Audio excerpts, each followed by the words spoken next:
અંધશ્રદ્ધાની હદ વટાવતો હિંમતનગરના રામપુરનો કિસ્સો સામે આવ્યો છે।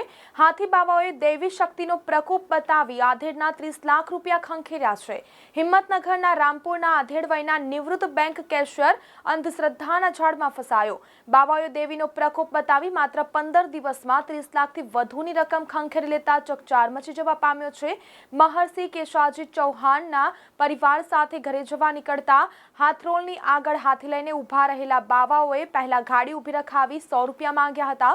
બાવાઓએ અંબાજી જવા માટે અને વ્યક્તિના અમે દીવો કરવા માટે 3000 રૂપિયા માંગ્યા હતા। હવન કરવાના નામે 14.70 લાખ બે વખત પડાવી લીધા છે। કુલ 30 લાખ જેટલા પૈસા પડાવ્યા છે। 30 લાખની ગામભોઈ પોલીસમાં ફરિયાદ નોંધાતા પોલીસે એક આરોપીને દબોચી લીધો। પોલીસે એક આરોપીનો મુદ્દામાલ સાથે અટકાયત કરી છે। પકડાયેલા આરોપી રમેશનાથ તુલસીનાથ મદારી કોઠંબા લુણાવાડાનો રહેવાસી છે। પોલીસે પકડી પૂછપરછ કરતા એક ઈસમનું નામ સામે આવ્યું છે। પરેશકુમાર મનુભાઈ પરમાર કોઠંબા મદારીવાસ લુણાવાડાને પકડવાની તજવીજ હાથ ધરવામાં આવી છે, તો અન્યને પકડવાની પણ તજવીજ હાથ ધરવામાં આવી છે।